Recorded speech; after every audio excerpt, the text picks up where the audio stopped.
So many of you know this story. I bet all of you know this story. There was a time when Jesus was out speaking to the multitudes and kind of giving an all-day workshop, if you will. And he's going on and on and on, and the people are starting to get hungry. And so his disciples are looking around, and they see that all they have is 5 loaves and 2 fishes. So imagine that they're feeling pretty panicked, because it says that there are like just 5,000. And by the way, they only counted men back there, I'm thinking, which is a whole other issue. Come a long way, baby. And let's just say a lot of people were there. And so they're probably getting into a panic and getting all concerned. And finally, when it comes time to eat, you can imagine them running up to Jesus. We have a problem. We have a problem. We have to feed all these people. And so Jesus, well, what have we got? We got 5 loaves and 2 fishes. Give them to me. And so as the story goes, he takes the loaves and the fishes, and the first thing he does, pay attention, the first thing he does is he looks up. He looks up. The second thing he does is he gives thanks. And then, as the story goes, it is multiplied and multiplied and multiplied. Everyone is fed with baskets left over. This is an extremely powerful parable, packed. I could use this parable 20 different ways. In fact, I do. Today, we use it in the conversation of faith. What is faith? We have to really figure it out today. We have to go deeper into it, because I want to do what he did. Can you imagine walking into a party down here in Naples? We're out of wine. No problem, give it to me. Look up, give thanks, wine is flowing. They say, how did you do that? Unity in Naples. It's where we learn. We can't let these things just be stories about somebody else. We can't sit back disempowered, wishing and waiting for this magic man or woman to walk in and do something for us. The teachings are so shallow from that perspective, but they become profoundly alive when you say, I want that. When even a little voice, if you have to just whisper it, I think I could do something like that. I think I could do something. Then you step into a whole new game. You walk through an invisible door, and you can't go backwards. But suddenly, the parables, the teachings, the mystical truths about life become really, really personal. And they cause you to first bump up against every part of you that doesn't believe, to dissolve those, so you yourself can step into the power that is within you. We've heard about faith our whole lives in a bunch of different ways. And we look to the Bible because I think that's some of the best ways to say it, beginning with, faith is the assurance of things hoped for, the conviction of things not seen. Faith is the assurance of things hoped for, the conviction of things not seen. So faith is certainty. Faith says, I know that there's something here. I know that there's a way. I can't see it with my human eyes yet, but I know. Back up, back up, back up into my spirit, into my mind, into the God of my being. I know that there's something here. There's a solution. There's a way. The conviction of things not seen. You see, we have to have conviction in this truth. We have to have conviction in knowing that God is my source, not the things of this world. We have to have conviction of knowing that there is a wholeness within my being that is who I am, and it's greater than any dis-ease. We have to have conviction that God is my life, and this life is eternal, and it's spiritual. This is my life. My life is not this body. My life is not these affairs. That's the effect. We have to have conviction in the knowing of our oneness with this power. This is what we must do to create something new. One of my favorite teachers, Johnny Coleman, it's a woman, an African-American woman. She founded a New Thought church on the south side of Chicago many years ago. She's famous in the New Thought world.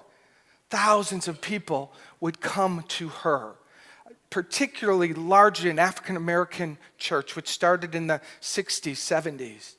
And a time when African Americans needed to find the power within themselves because there was not much to be found in the world.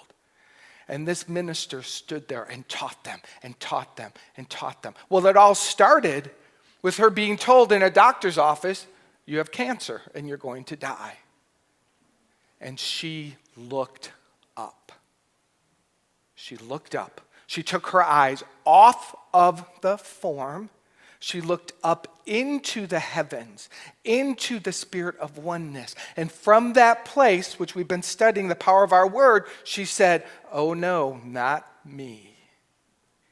Not me. This is what's true about me. And because in that moment, she tapped into the higher laws and spoke from the higher laws, the appearance of disease was dissolved.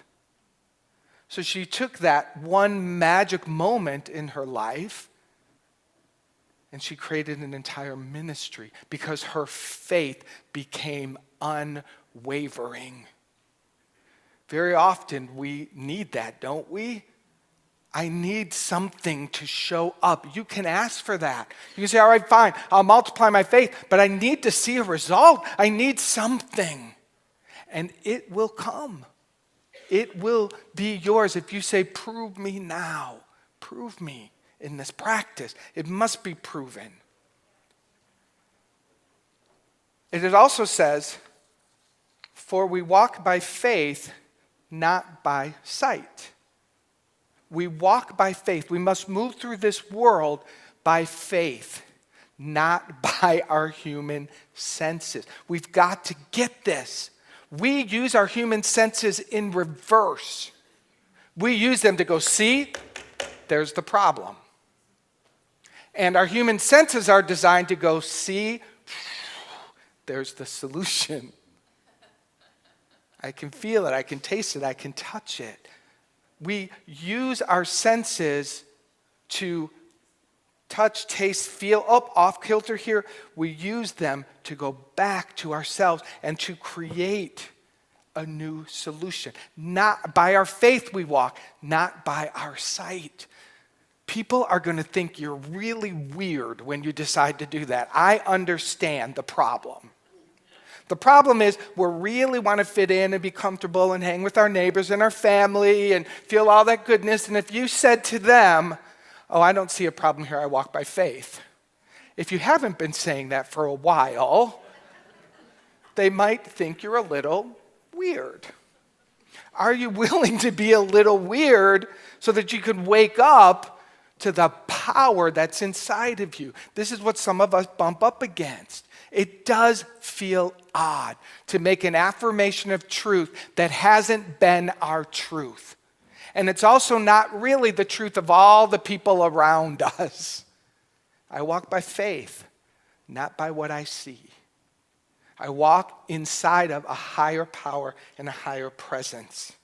Faith is an inside job. It activates the inner reality and the connection to spirit, and this is where cause is. This is where we come alive. This is where you too will be given something put in your hands that says there's not enough of this.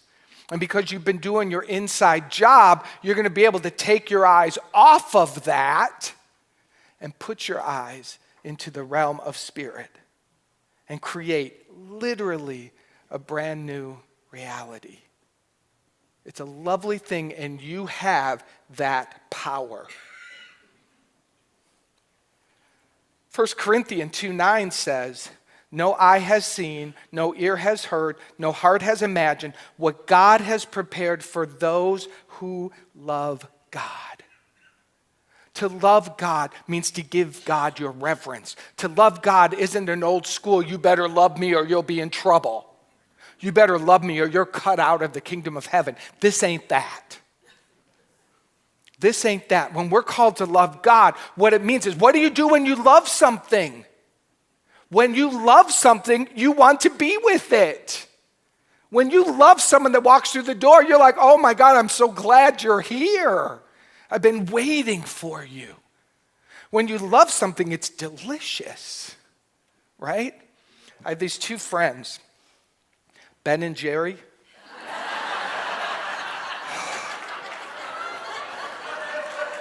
I love them.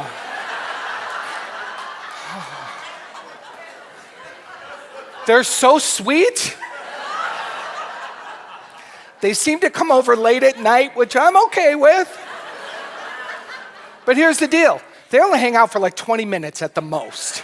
So it's not even an intrusion. I love Ben and Jerry. And when they arrive, you can even call people to deliver Ben and Jerry. I mean, sometimes I exercise by going to get it.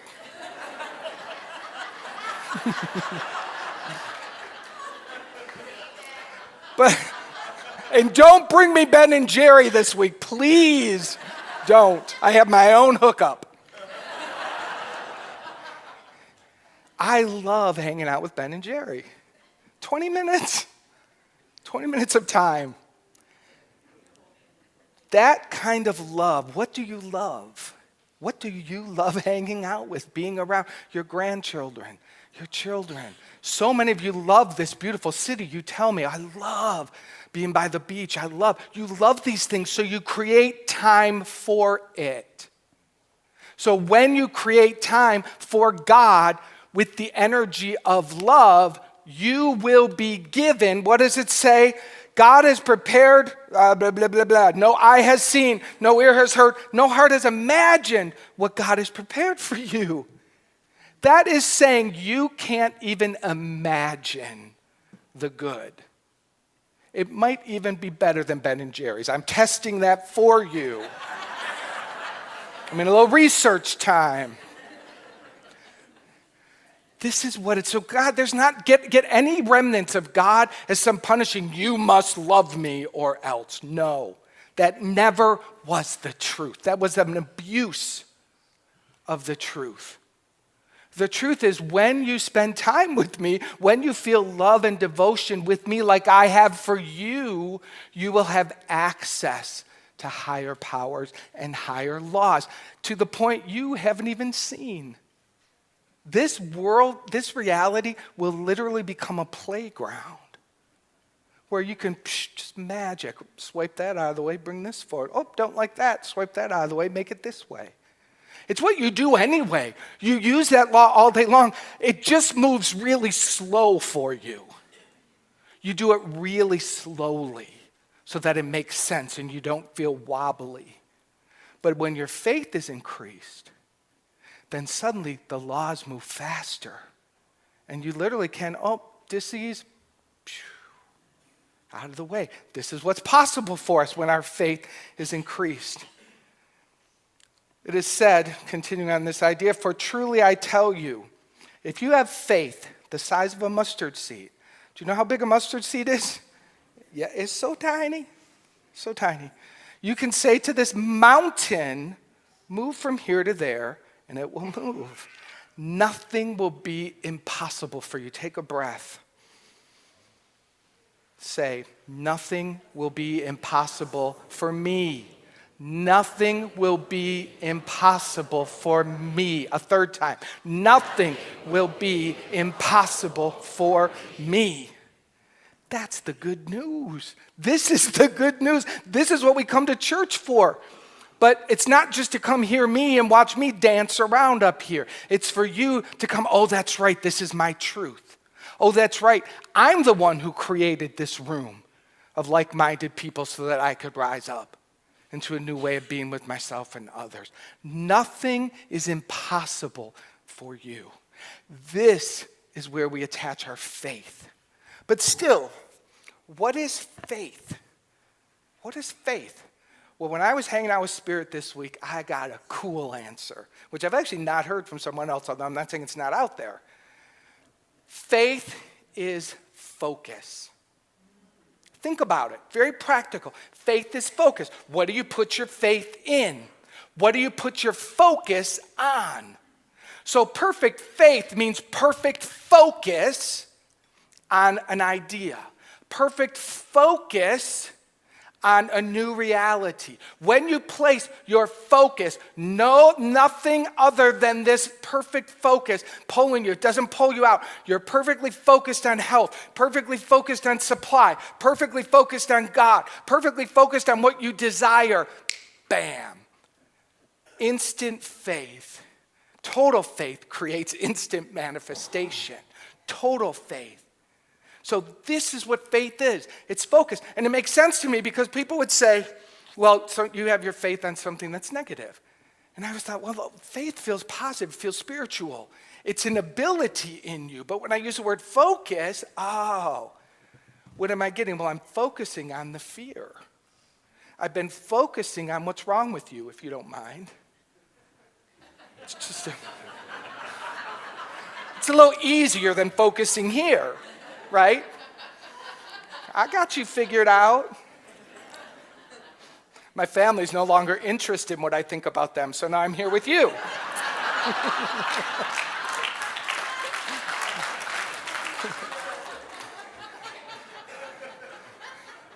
Patrick, I want to go a side story. Patrick is so perfect for me because he's like really, really grounded. And there was one day when we were living in Chicago, and I was reading A Course in Miracles, which I love. And I got so turned on by this one paragraph. Man, it was like, So I run into the kitchen. I'm like, listen to this. And I read this paragraph, and I look up, and he goes, yeah, I don't believe that. I was like, I am a minister. Not in my home. Not in my home. Faith is focus. I want you to take that with you through the week. I want you to just say, where's my faith? How weak is my faith? Not about that. Just, where's my focus? Where am I placing? And if you like to alternate it out, where's my focus? Where's my faith today? How strong is my focus today? Is it pretty weak and kind of going wherever the wind blows? Okay. Back up and pray. How can I pray for my faith, for my focus to get a little clearer for me so that I can experience what I'm here to do? What is faith not? Faith is not logical, and faith is not practical. So it requires you to step off of these practical, logical ways to make life happen. And many practical, logical things are very good. So I'm not saying throw them all out. When we're creating order, when we're creating things, when we're managing things, logic and order and practicality are important. But we can sometimes get so trapped in there that when it comes time to be faithful, it butts up against logic too much for us. So we had, like I started with, you got to be willing to be weird. You got to be willing to let go of the logic. You got to be willing to let go of the practicality and say, this isn't practical. This isn't logical. How it will be made manifest from where I am now to there, I don't know. I couldn't begin to draw the map of how I got there. We all have a moment in our life where that's occurred. And I invite you to think about that and to be contemplative. Where has life taken me from here to here, and it's almost like a quantum leap happened? Like, I didn't plan that. And I tried to plan it, but I sure didn't plan it that well. It defies logic. That's because you lined up with your spiritual power, and your spiritual power doesn't need logic. It doesn't need practicality. It doesn't live there. It lives in the present moment, infinite possibilities. I'll grab this and this and this and create a new mix for you. That's what's inside of you. So faith is not logical. It's not practical. Again, we need that at times, but in our spiritual growth, we want to really surrender that and open ourselves up wider. Faith is inside of you. Faith is a muscle. It's a muscle. And here's the deal with muscles. When you don't use them, they kind of atrophy, right? They atrophy. So we have to build our muscles, exercise, keep them strong. And as you build the muscle of faith, it becomes stronger and stronger, and you're able to use it more and more. Now, the other side of the coin is, let's think of our bicep muscle. If you just walked around all day long like this, people are like, what are you doing?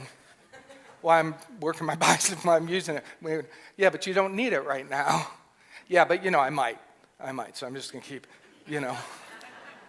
A muscle relaxes until you need it. Boom, you got it. That's why we exercise our muscles. That's why we keep them strong. Not so that they're on hyper alert, so that they stay in rest mode until you need them. That's true for your spiritual powers, for faith. When it's a strong, healthy muscle, it lays there waiting and ready. Here's where I need faith. Boom. And it's there for me. You see, if the muscle's atrophied and suddenly you bump up into life, bumps you up into something that is not what you're wanting or not pretty or whatever, and that muscle is atrophied, then you really feel screwed, don't you? That's when you move into that victim, life's not fair, this always happens to me. This isn't, whatever your story is, it's also sitting there waiting, doing its push-ups, right? And if the faith muscle is weak and the I'm a victim muscles are doing their push-ups, something happens, boom, all that old stuff gets ignited inside of us.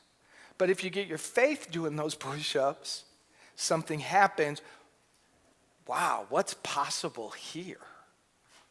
What's possible in this situation?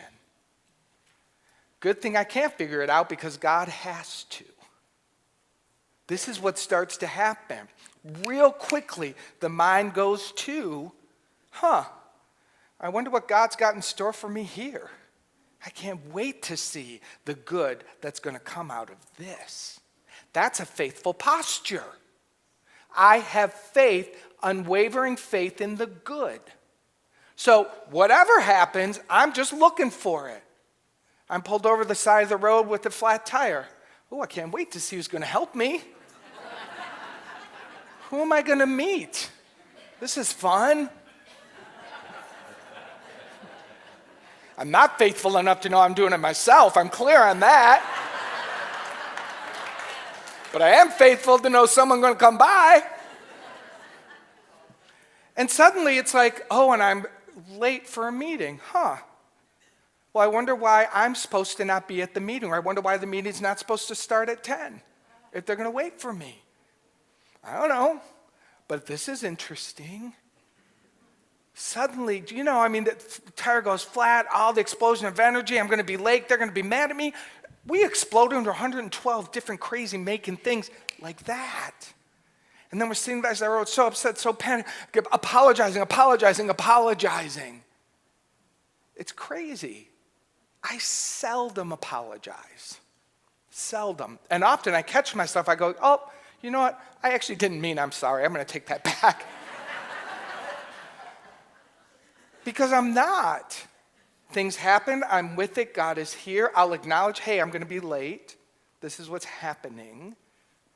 And what do we want to do? What's possible now? what's possible now. That's what faith brings us to. That's a higher thought. Not why is this happening to me? How is this for me? Bumping up against the wall, what's possible here? These are the gifts of faith. This is why we build our faith muscle. This is why we must become faithful, because this is just the beginning. You too get to turn water into wine. Yes, right? Maybe. I thought that'd be good in Naples to be able to do that. All right, take a deep breath. Let's move into prayer. Hey, before you do, keep your eyes open. I'm going to ask our prayer chaplains to stand, and our licensed unity teachers. If you could stand. These people, look around the room for a minute. These lovely, lovely women have spent a lot of time studying to become prayer chaplains, to know the truth like I'm speaking of. They practice this faith so that when you have a need and your muscle feels weak, you get to go right up to them and say, pray for me. That's the cool thing about having that here. So I want you to not, excuse me, I want you to not feel like you have to do this alone. You don't. You don't. And in the new year, one of my visions is that we're all prayer chaplains. We all give our time and energy to learning how to pray. We all study the fine art of prayer so that we can activate the faith which changes the reality. These people are the shoulders I stand on today when I speak this prayer for you. So I invite you to close your eyes. Thank you, prayer chaplains, for holding the space. You can stay standing. That'd be awesome. Thank you. Take a deep breath.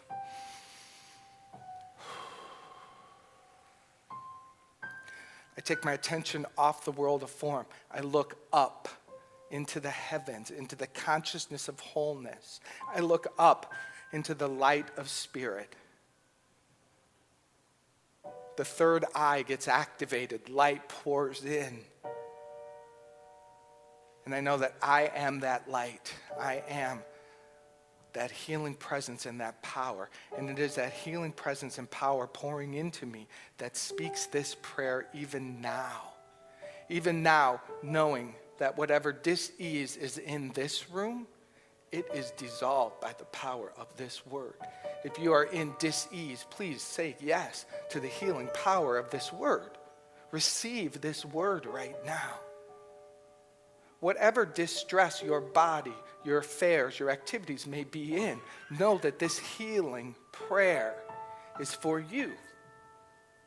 So we say yes to the flow of spirit, for we are faithful to this light. We are focused in prayer on this power. And I command this power with my word to prove its magnificence, its wholeness, its source, its substance, its joy, its healing power, its reuniting power. Prove it in our lives this day. And I ask this light to make us more faithful, to increase and help us to use our muscle of faith, to help us to go to it more quickly. Show us, sweet spirit, we're here, we're asking. Increase our faith, not by challenge, unless that has to be. Increase our faith. Show us how to keep our focus on you in the joyful times, in the challenging times, in all times. One power, one presence, one God, my God, I am that, I am that, I am that, I am that. That's all I am, that's all I ever will be. And because that is true, this magnificent life is making itself known in every area. We send this light to our loved ones. We send our light out into the world. Wherever there is pain and suffering, we know that God is there. We know the truth. We bring the truth. Take a deep breath. Say, thank you, sweet spirit. Say, thank you, sweet spirit. Thank you, sweet spirit. Take a breath. And in gratitude for the fulfillment of this prayer, I let it go, I let it be, and so it is. Amen. Amen. Thank you. Thank you.